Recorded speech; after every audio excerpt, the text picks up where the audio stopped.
ब्रह्मचर्य शब्द तो आपने सुना ही होगा। सरल शब्दों में ब्रह्मचर्य क्या है?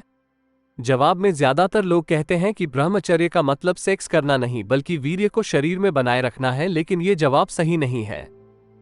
ब्रह्मचर्य का बहुत गहरा अर्थ है जो केवल सेक्स करने पर निर्भर नहीं करता है। और वीर्य का प्रतिधारण। ब्रह्मचर्य 3 आचरणों पर आधारित है। यदि किसी नियम का पालन नहीं किया गया तो आपका ब्रह्मचर्य टिक नहीं पाएगा और बड़ी हानि होने की भी संभावना है।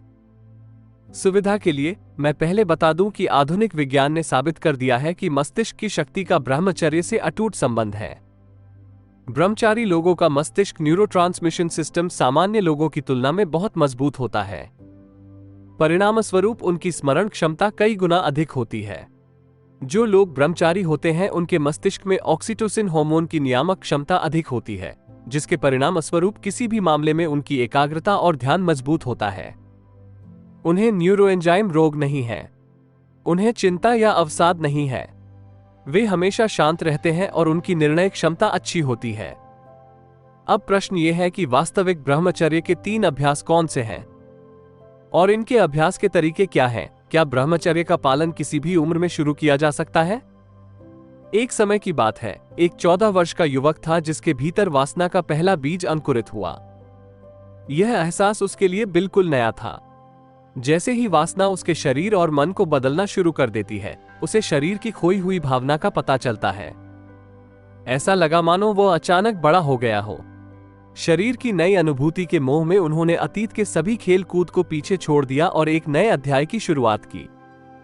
हर समय उसकी कल्पना एक महिला के शरीर पर केंद्रित होती है जिसे वो छूना चाहता है और संभोग में स्वर्गीय आनंद लेना चाहता है। लेकिन हमारे समाज ने हमें सिखाया है कि विवाह पूर्व यौन संबंध गलत है। धीरे धीरे वो लड़का 18 साल का जवान हो गया, जब उसके दोस्तों के बीच उसकी चर्चा सिर्फ सेक्स ही होती थी। अंतिम और नारी शरीर की विकृति। ऐसा सिर्फ लड़कों के लिए ही नहीं बल्कि लड़कियों के लिए भी होता है। इस उम्र में भ्रम होना सामान्य बात है।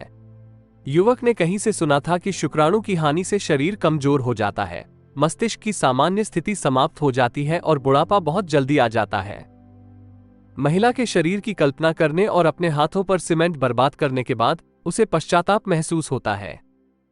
वह वादा करता है कि वह दोबारा ऐसा बुरा काम नहीं करेगा। लेकिन कुछ ही दिनों में उनका वादा टूट गया। उसने एक बार फिर कामुक नशे की कल्पना में हस्तमैथुन करके अपना वीर्य गंवा दिया। इस प्रकार वो 25 वर्ष का हो गया। दिशाहीन जीवन में उसे समझ नहीं आया क्या करना चाहिए और क्या नहीं। उनके विचार में सारा दिन काम का निर्णय चलता रहता है। उन्होंने ब्रह्मचर्य अर्थात ब्रह्मचर्य शब्द के बारे में कहीं से सुना था। उसने सुना कि ब्रह्मचर्य का अर्थ वीर्य की बर्बादी नहीं है। ब्रह्मचर्य से शरीर में अनंत ऊर्जा उत्पन्न होती है। दिमाग की शक्ति कई गुना बढ़ जाती है। चेहरे पर एक प्रकार की दिव्य चमक आ जाती है और सारी बुरी आदतें हमेशा के लिए दूर हो जाती हैं। उन्होंने संकल्प लिया कि वे ब्रह्मचर्य का पालन करेंगे। इस बार उन्होंने 5 माह तक कठोर ब्रह्मचर्य का पालन किया। ब्रह्मचर्य के दौरान वे स्वयं में कुछ परिवर्तन देख रहे थे। हर मामले में उसका गुस्सा बढ़ता जा रहा था, उसका मन उसके खिलाफ होता जा रहा था। एक शाम वह सुनसान रास्ते से घर लौट रहा था, तभी रास्ते में उसकी नजर एक युवती पर पड़ी और उसकी वासना नियंत्रण रेखा पार कर गई। उसने युवती के सामने बुरा प्रस्ताव रखा। जब युवती जाने के लिए आगे बढ़ी तो उसने जबरन युवती को गले लगा लिया और संबंध बनाने का प्रयास किया। उसी समय एक बौद्ध भिक्षु वहां से गुजर रहा था। उसने दौड़कर युवती को युवक से बचाया और घर जाने को कहा। साधु ने युवक से कहा, तुम आदमी हो लेकिन जानवर जैसा व्यवहार क्यों करते हो? तुम अंधकारपूर्ण जीवन क्यों जीते हो? मैं नहीं जानता कि मैंने ये चीजें कैसे और क्यों की। युवक ने कहा। साधु उस युवक को आश्रम में अपने गुरुदेव के पास ले गया। उसने अपने गुरुदेव को उस युवक के बारे में सब कुछ बता दिया। गुरुदेव ने यह सब सुना और विनम्रतापूर्वक युवक से कहा, हे युवक, शांत हो जाओ। युवक ने कहा, हे गुरुदेव, मैं पिछले 5 महीने से ब्रह्मचारी हूं। मैं शांत था, लेकिन आज पता नहीं मैंने ऐसा व्यवहार क्यों किया। यदि साधु ने मुझे नहीं बचाया तो मैंने अपने जीवन का सबसे बुरा काम किया होता। गुरुदेव उस युवक को एक नदी के पास ले गए और बोले, आगे नदी की ओर देखो। अगर हमें इस प्रचंड नदी को रोकना है तो हमें क्या करना चाहिए? युवक ने कहा, हमें इस नदी को रोकने के लिए एक मजबूत बांध बनाना होगा। गुरुदेव ने कहा, लेकिन बांध इस नदी को कब तक रोकेगा? जब तक नदी खत्म ना हो जाए। बांध ने कहा कि नवयुवक गुरुदेव धीरे से मुस्कुराए। क्या होगा जब यह नदी बांध से ऊपर बहेगी? युवक ने कहा, यह बांध टूट जाएगा। ये तराल नदी जारी रहेगी। गुरुदेव ने कहा, क्या लोग परेशान थे? अगर जाम से बचना है तो क्या करना होगा? युवक ने कहा, बांध के पीछे के पानी का उपयोग अन्य कार्यों में किया जाना चाहिए। नदी की दिशा मोड़ देनी चाहिए। अब गुरुदेव ने कहा, बिल्कुल सही। और आप इस सही ज्ञान को अपने जीवन में लागू नहीं कर सके। आपने ब्रह्मचर्य का बांध तो बना लिया, लेकिन आपने पीछे सघन हो रही ऊर्जा की दिशा नहीं बदली, ऊर्जा को अन्य कार्यों पर लागू नहीं किया। तो तुमने ब्रह्मचर्य का बांध तोड़ दिया। इसे टूटना ही था और आज ऐसा हो गया। युवक गुरुदेव के चरणों में गिर पड़ा और बोला, हे गुरुदेव, मुझे प्रकाश की दिशा दिखाओ। गुरुदेव ने कहा, तुम ब्रह्मचर्य का पालन कर रहे थे, लेकिन यह गलत तरीके से था। ब्रह्मचर्य का अभ्यास करने के लिए आपको एक साथ 3 अभ्यासों की आवश्यकता होती है, एक भी कम नहीं। सबसे पहले आपकी चेतना, फिर आपका मन और अंत में आपका शरीर। लेकिन सभी लोग केवल शरीर का व्यायाम करके ब्रह्मचर्य का पालन कर रहे हैं।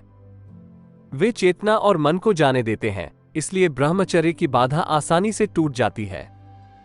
युवक ने कहा, गुरुदेव, कृपया मुझे 3 प्रथाओं के बारे में बताएं। गुरुदेव उस युवक को एक बड़े बरगद के पेड़ के नीचे ले गए और युवक से बोले, ये बड़ा पेड़ कैसा है? युवक ने कहा, यह बहुत बड़ा बरगद का पेड़ है। मैंने अपने जीवन में इतना बड़ा पेड़ कभी नहीं देखा। गुरुदेव ने कहा, तुम इस वृक्ष का केवल बाहरी भाग ही देख रहे हो। यह पेड़ जितना बाहर है, उतना ही यह पेड़ धरती को काटकर अपनी जड़ें जमीन के अंदर फैला चुका है। जड़ें जमीन से इस तरह चिपकी रहती हैं कि चाहे कितना भी बड़ा तूफान या बाढ़ आ जाए, ये पेड़ अपना सिर ऊंचा रखता है। गुरुदेव ने वहां एक छोटा सा पौधा दिखाया और युवक से कहा, क्या यह पौधा तूफान झेल सकता है? युवक ने कहा, नहीं गुरुदेव, ऐसा नहीं हो सकता। गुरुदेव ने कहा, एक पेड़ की तरह हमारी चेतना भीतर उतनी ही फैलती है जितनी उसे बाहर से देखा जा सकता है। ध्यान द्वारा चेतना को इतनी गहराई से स्थापित करना चाहिए कि वो जीवन में कभी झुके नहीं। हर कदम, हर संकल्प अटल हो। जब चेतना जागृत हो जाती है तो जीवन के अच्छे और बुरे तरीके का निर्णय करने की आवश्यकता नहीं होती है। जीवन सदैव उज्जवल प्रकाश और अच्छाई के मार्ग पर चलेगा। आप चेतना को सीढ़ी बना सकते हैं और आध्यात्मिकता के उच्च पथ पर चल सकते हैं। इस बार गुरुदेव उस युवक को एक खाली मैदान में ले गए जहां कुछ युवक बैठे बातें कर रहे थे। गुरुदेव ने कहा, जाओ उन नवयुवकों के पास बैठो और कुछ देर बातें करो। वापस आओ और मुझे बताओ कि कहानी या चर्चा क्या थी। वो युवक बाकी युवकों के साथ कहानी में उलझ गया और चर्चा वासना और सेक्स के बारे में थी। इस स्थान पर किस प्रकार की युवतियां थीं? उनका यौन व्यवहार कैसा हो सकता है? युवक कथा में इतना खो गया कि गुरुदेव के बारे में ही भूल गया। अंततः वो गुरुदेव के पास वापस आया और बोला, गुरुदेव, मुझे क्षमा करें, मुझे देर हो गई। मैं तुम्हारे बारे में भूल गया।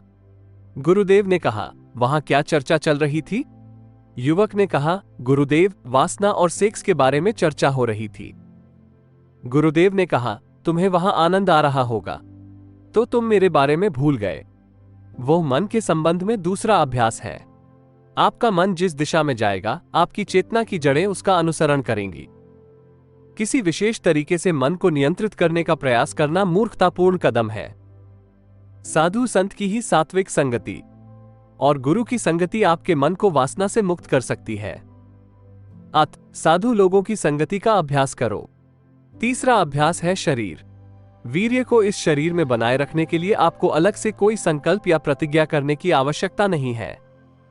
यदि पिछले 2 अभ्यास सही हैं, तो बहुत ही सरल शाकाहारी भोजन का सेवन करना चाहिए और शारीरिक व्यायाम के लिए नियमित रूप से योग और प्राणायाम का अभ्यास करना चाहिए। यदि ये तीनों अभ्यास एक साथ चलते रहें, तो आपको अलग से ब्रह्मचर्य का अभ्यास करने की आवश्यकता नहीं है। आप अपने आप ही शाश्वत ब्रह्मचारी बन जाएंगे। ज्यादा समय नहीं, केवल 19 से 20 दिन के लिए।